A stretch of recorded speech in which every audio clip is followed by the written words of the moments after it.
गुरु निर्माण चैनल में आपका स्वागत है दोस्तों। जैसा कि पिछली क्लास में हमने गति, न्यूटन के नियम, संवेग, आवेग, बल आदि टॉपिकों पर चर्चा किया। बाकी उसके आगे की टॉपिक जो हमारे पार्ट 3 में आएगी, आज चर्चा करेंगे। तो आइए देखते हैं। अगली टॉपिक है घर्षण बल, फ्रिक्शन फोर्स। संपर्क में रखी दो वस्तुओं के मध्य एक प्रकार का बल कार्य करता है जो गति करने में वस्तु का विरोध करता है। यह बल ही घर्षण बल कहलाता है। इसकी दिशा सदैव वस्तु की गति की दिशा के विपरीत होती है।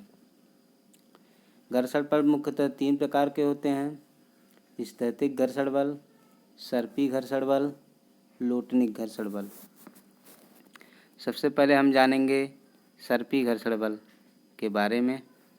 तो आइए देखते हैं। स्थैतिक घर्षण बल के बारे में जानेंगे। तो स्थैतिक घर्षण बल है क्या? Static force of friction. जब किसी वस्तु को किसी सतह पर खिसकाने के लिए बल लगाया जाए और यदि वस्तु अपने स्थान से नहीं खिसके तो ऐसे दोनों सतहों के मध्य लगने वाले घर्षण बल को स्थैतिक घर्षण बल कहते हैं। इसका परिणाम लगाए गए बल के बराबर तथा दिशा बल की दिशा के विपरीत होती है। अगला है सर्पी घर्षण बल, स्लाइडिंग फोर्स ऑफ फ्रिक्शन। जब कोई वस्तु किसी सतह पर सरकती है तो सरकने वाली वस्तु तथा उस सतह के बीच लगने वाला घर्षण बल सर्पी घर्षण बल कहलाता है। अगला है लोटनिक घर्षण बल, यानी रोलिंग फोर्स ऑफ फ्रिक्शन। जब एक वस्तु किसी दूसरी वस्तु के सतह पर लुढ़कती है यानी रोल करती है तो इन दोनों वस्तु के सतहों के बीच लगने वाला बल लोटनिक घर्षण बल कहलाता है। अब आइए देखते हैं घर्षण बल की विशेषताएं। हम कैसे जानेंगे कि घर्षण बल काम कर रहा है? तो दो सतहों के मध्य लगने वाला घर्षण बल उसके संपर्क क्षेत्रफल पर निर्भर नहीं करता, यानी क्षेत्रफल पर निर्भर नहीं करेगा। यह केवल सतहों की प्रकृति पर ही निर्भर करता है। यह इसकी पहली विशेषता है। दूसरी विशेषता है कि लोटनिक घर्षण बल का मान सबसे कम, लोटनिक का मान सबसे कम, जबकि स्थैतिक घर्षण बल का मान सबसे अधिक होता है।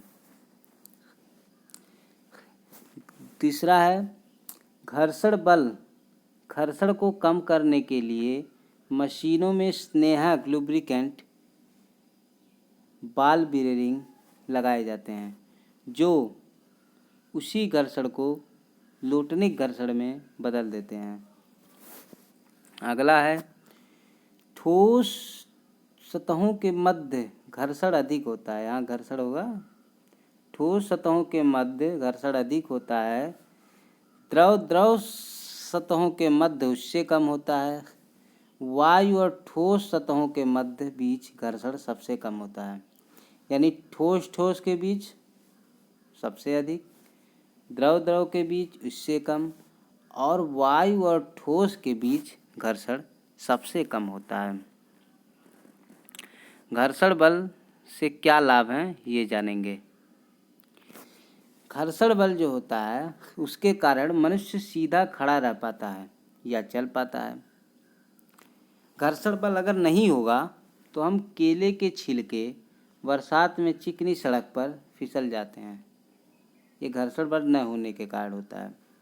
यदि सड़कों पर घर्षण ना हो तो पहिए फिसलने लगेंगे और कोई चल नहीं पाएगा। यदि पट्टे तथा पुली के बीच घर्षण ना हो तो पट्टा मोटर के पहियों को घुमा ही नहीं सकेगा। अगला है घर्षण बल से हानि क्या होता है। तो हानि देखते हैं, आइए। पहला है कि मशीनों में घर्षण के कारण ऊर्जा का अपव्यय होता है और टूट फूट अधिक होती है। ये तो मशीनों का हो गया।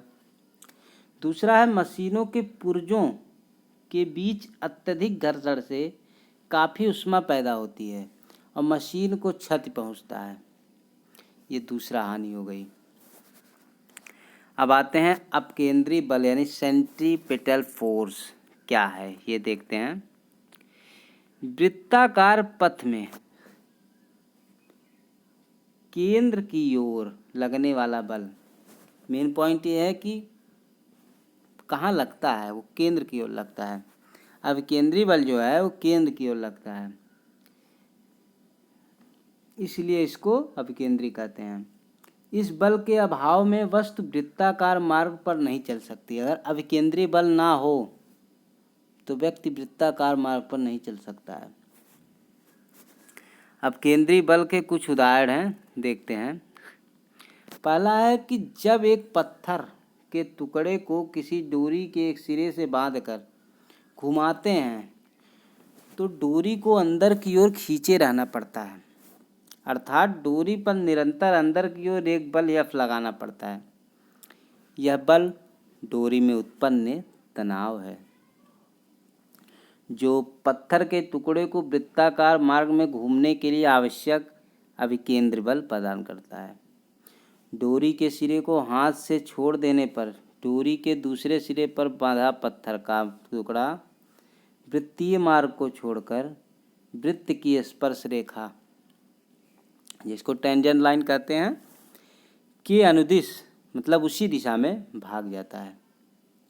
इसका कारण है कि डोरी के सिरे को हाथ से छोड़ने पर डोरी का जो तनाव है वह समाप्त हो जाता है, अर्थात वृत्तीय मार्ग में गति बनाए रखने वाला अभिकेंद्री बल समाप्त हो जाता है, जिसके कारण पत्थर का जो टुकड़ा है वह सरल रेखा में गमन करने लगता है। ये पहला उदाहरण था अभिकेंद्री बल का। दूसरा है कि सूर्य के चारों ओर ग्रहों की गति और ग्रहों के चारों ओर प्राकृतिक और कृत्रिम उपग्रहों की गति के लिए गुरुत्वाकर्षण बल आवश्यक अभिकेंद्री बल प्रदान करता है। अगला है कि किसी मोड़ पर रेल या कार के मुड़ते समय पहियों तथा सड़क के मध्य लगने वाला जो घर्षण बल है वो आवश्यक अभिकेंद्री बल ही प्रदान करता है। चौथा है कि कीचड़ पर तेजी से चलती साइकिल और स्कूटर के पहियों द्वारा कीचड़ के कण ऊपर की ओर स्पर्शीय रेखी यानी टेंजेंट दिशा में फेंक दिए जाते हैं। ये सबके साथ हुआ होगा। यही कारण है कि इनके पहियों पर मड गार्ड लगाए जाते हैं कि जिससे जो कीचड़ है वो उसी में रह जाए और किसी अन्य व्यक्ति के शरीर पे ना जाए। पांचवा है कि इलेक्ट्रॉन का नाभिक के चारों ओर घूमना भी अभिकेंद्री बल का ही एक उदाहरण है। अब आते हैं अपकेंद्री बल, जिसको हम कहते हैं सेंट्रीफ्यूगल फोर्स।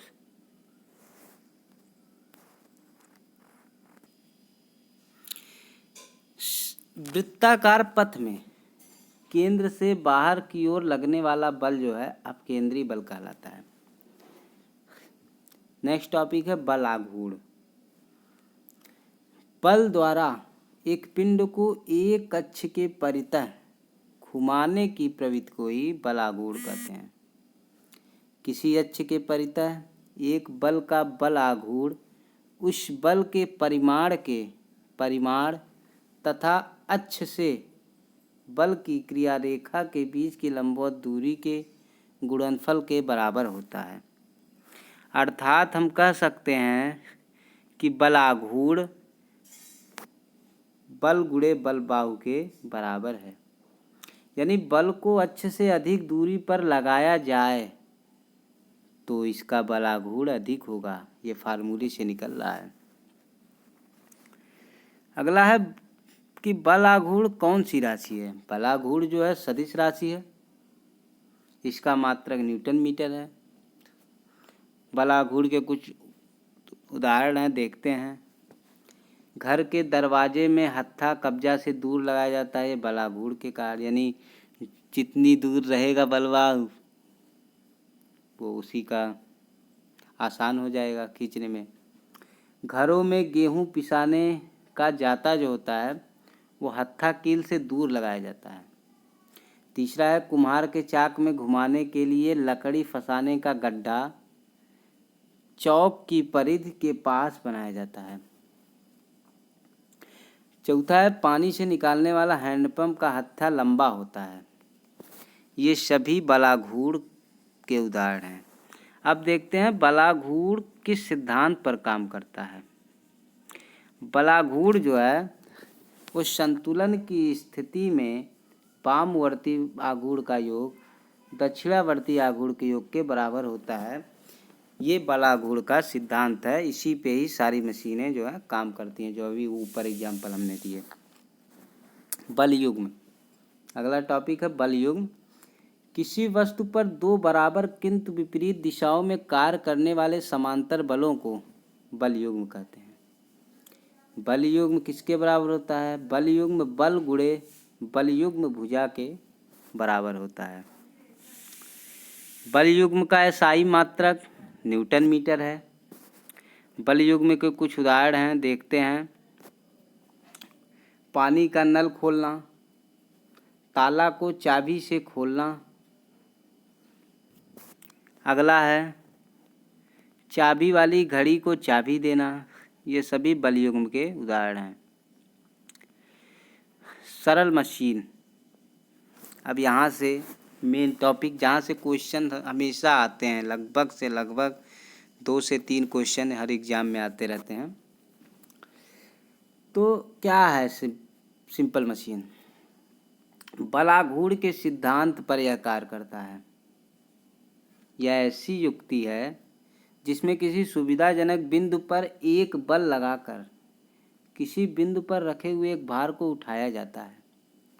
उत्तोलक, जिसको लीवर कहते हैं, घिरनी, पुली, आनत तल, इंक्लाइन प्लेन, स्क्रू जैक आदि सरल मशीनों के उदाहरण हैं। उत्तोलक जो महत्वपूर्ण है, देखते हैं उसको।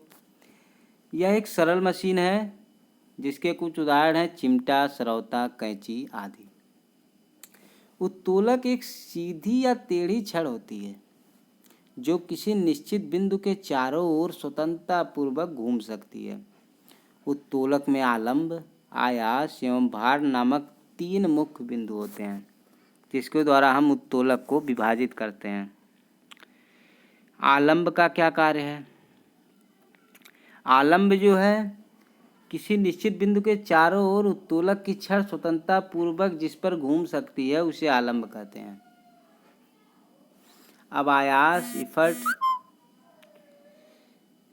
उत्तोलक को उपयोग में लाने के लिए उस पर जो बल लगाया जाता है उसे आयास कहते हैं। भार, उत्तोलक के द्वारा जो बोझ उठाया जाए अर्थात किए गए कार्य को भार कहते हैं, लोड कहते हैं। ये 3 बिंदु होते हैं, फलक्रम, इफर्ट और लोड। उत्तोलक के सिद्धांत, थ्योरी ऑफ लीवर। आयास एवं आयास भुजा का गुणनफल भार एवं भार भुजा के गुणनफल के बराबर होता है। ये सिद्धांत है, अर्थात इसको हम लिख सकते हैं आयास गुणे आयास भुजा, भार गुणे भार भुजा। इस पर भी कई न्यूमेरिकल्स आते हैं एग्जाम में, रेलवे में, ALP में जिसमें अभी आया था हाल ही में, और SSC में भी पूछते रहते हैं। उत्तोलक का यांत्रिक लाभ, उत्तोलक के द्वारा उठाए गए भार तथा उस पर लगाए गए आयास के अनुपात को उत्तोलक का यांत्रिक लाभ कहते हैं। अर्थात यांत्रिक लाभ कि यहाँ पे फार्मूला निकलता है भार बटे आयास, W/E। उत्तोलक के प्रकार, टाइप्स ऑफ लीवर। आलंब, आयास, भार की एक दूसरे की सापेक्ष स्थितियों के कारण उत्तोलक 3 प्रकार के होते हैं। प्रथम श्रेणी के उत्तोलक, द्वितीय श्रेणी के उत्तोलक और तृतीय श्रेणी के उत्तोलक। तो आइए देखते हैं प्रथम श्रेणी के उत्तोलक। इसमें आलंब, आयास एवं भार के बीच में स्थित होता है। आलंब जो है, यफ जो है, वो आयास और भार के बीच में होता है, यानी एफ बीच में होगा, ई और डब्ल्यू किनारे होंगे। इसका यांत्रिक लाभ जो है 1 से अधिक, 1 के बराबर एवं 1 से भी कम हो सकता है। इसका उदाहरण है जो आता रहता है, कैंची, प्लास, सिलासी, उखाड़ने की मशीन, साइकिल के ब्रेक, डंडी तराजू। ये तराजू है। द्वितीय श्रेणी के उत्तोलक। द्वितीय श्रेणी के उत्तोलक ऐसे हैं जो इनमें आलंब एफ तथा आयास ई के बीच भार डब्ल्यू होता है, यानी डब्ल्यू जो है वो एफ और ई के मध्य में होता है। अगला है, इसका यांत्रिक लाभ सदैव 1 से अधिक होता है। इसके उदाहरण हैं सरौता, नींबू निचाड़ने की मशीन, तंबाकू काटने की मशीन, पहिया, कब्जे पर घूमने वाला दरवाज़ा इत्यादि। तृतीय श्रेणी के उत्तोलक। तृतीय श्रेणी के उत्तोलक में जो आलंब एफ है एवं भार डब्ल्यू के बीच आयास ई होता है। इसका यांत्रिक लाभ सदैव 1 से कम होता है। इसके उदाहरण हैं चिमटा, मनुष्य का हाथ, किसान का हल आदि। गुरुत्व केंद्र। किसी वस्तु का गुरुत्व केंद्र वह बिंदु है जहाँ वस्तु का समस्त भार कार्य करता है, वस्तु चाहे जिस स्थिति में ही रखी जाए। तो फ्रेंड्स, हमारे चैनल को सपोर्ट कीजिए, लाइक कीजिए, सब्सक्राइब कीजिए। कोई त्रुटि हो तो उसको कमेंट में लिख के ज़रूर बताइए। धन्यवाद।